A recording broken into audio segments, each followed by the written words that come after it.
നമസ്കാരം.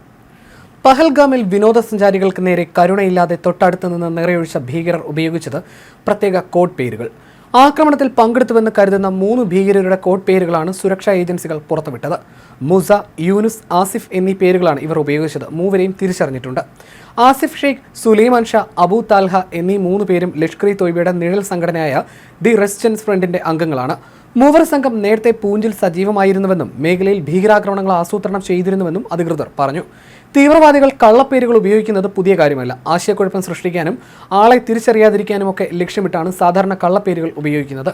സംശയിക്കുന്ന 3 പേരുകളുടെ രേഖാചിത്രങ്ങളും സുരക്ഷാ ഏജൻസികൾ പുറത്തുവിട്ടിരുന്നു. ഇതിൽ ആസിഫ് ഷെയ്ഖ് മുൻ പാക് സൈനികനാണ്. പിന്നീട് ഭീകരാക്രമണത്തിൽ പങ്കെടുത്ത 4 ഭീകരർ ആയുധങ്ങളുമേന്തി നിൽക്കുന്ന ചിത്രങ്ങളും പുറത്തു വന്നിട്ടുണ്ട്.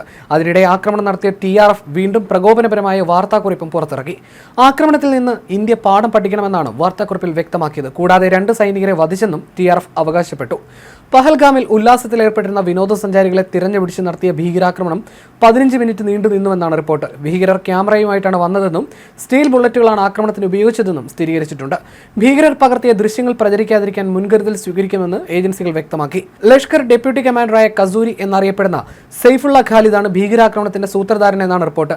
പഹൽഗാം ഭീകരാക്രമണത്തിന്റെ പശ്ചാത്തലത്തിൽ പ്രധാനമന്ത്രിയുടെ നേതൃത്വത്തിൽ ഡൽഹിയിൽ അടിയന്തര യോഗം ചേർന്നു.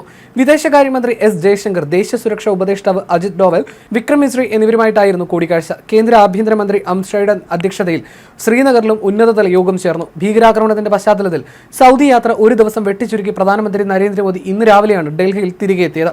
പഹൽഗാമിൽ ഭീകരർ നടത്തിയ വെടിവെപ്പിൽ മലയാളി ഉൾപ്പെടെ 28 പേരാണ് കൊല്ലപ്പെട്ടതെന്നാണ് അനൌദ്യോഗിക വിവരം. പാകിസ്ഥാനുമായുള്ള എല്ലാ നയതന്ത്ര ബന്ധങ്ങളും ഇന്ത്യ വിച്ഛേദിക്കാനൊരുങ്ങുകയാണെന്നാണ് സൂചന.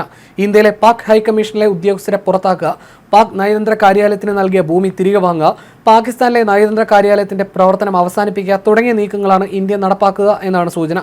ഏത് നിമിഷവും പോരാട്ടത്തിന് തയ്യാറായിരിക്കാനും കേന്ദ്ര സർക്കാർ സൈന്യത്തിന് നിർദ്ദേശം നൽകിയിട്ടുണ്ട്. ഭീകരവിരുദ്ധ പ്രവർത്തനങ്ങൾ കർശനമാക്കണമെന്നും മുന്നറിയിപ്പുണ്ട്.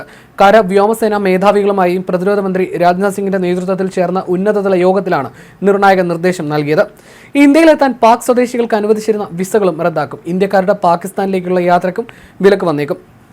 ഇന്ത്യ പാകിസ്ഥാൻ അതിർത്തിയിൽ ഇരു രാജ്യങ്ങളും തമ്മിലുള്ള സഞ്ചാരത്തിനായി തുറന്ന കർത്താപൂർ ഇടനാഴി അടയ്ക്കുമെന്നാണ് പ്രതിരോധ വൃത്തങ്ങളെ ഉദ്ധരിച്ച് പുറത്തുവരുന്ന റിപ്പോർട്ടുകൾ. പാകിസ്ഥാനുമായുള്ള നേരിട്ടുള്ളതും അല്ലാത്തതുമായ എല്ലാ വ്യാപാരങ്ങളും അനിശ്ചിതകാലത്തേക്ക് നിർത്തിവെക്കും. പാകിസ്ഥാനിൽ നിന്ന് മറ്റൊരു രാജ്യം വഴി ഇന്ത്യയിലേക്കുള്ള ഇറക്കുമതികളും നിരോധിച്ചേക്കും. പാകിസ്ഥാനുമായിട്ടുള്ള സഹകരണം ഇല്ലാതാക്കുന്നതിന്റെ ഭാഗമായി വാഗ, ഹുസൈൻവാല, ആർസ്പുര അതിർത്തികളിൽ നടക്കാറുള്ള പതാക താഴ്ത്തൽ, ബീറ്റിംഗ് റിട്രീറ്റ് ചടങ്ങുകൾ ഒഴിവാക്കും. മാത്രമല്ല, ഇന്ത്യയും പാകിസ്ഥാനും തമ്മിലുള്ള സിന്ധു നദീജല കരാറിൽ നിന്ന് പിന്മാറിയേക്കുമെന്നും സൂചനയുണ്ട്.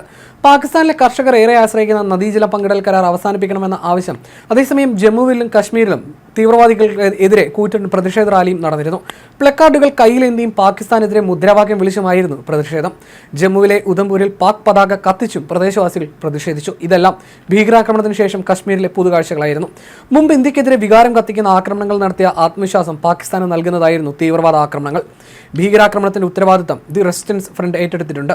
ഇത് പാകിസ്ഥാൻ ഭീകര സംഘടനയായ ലഷ്കർ-ഇ-തോയ്ബയുടെ നിഴൽ ഗ്രൂപ്പ് എന്നാണ് റിപ്പോർട്ട്. TRF അംഗങ്ങൾ ജമ്മുവിലെ കിഷ്ത്വാറിൽ നിന്നും കടന്ന് ദക്ഷിണ കശ്മീരിലെ കൊഗർനാഗ് വഴി ബൈസറനിൽ ഭീകരർ എത്തിയിരിക്കാനാണ് സാധ്യതയെന്ന് ഉദ്യോഗസ്ഥർ വിലയിരുത്തുന്നു.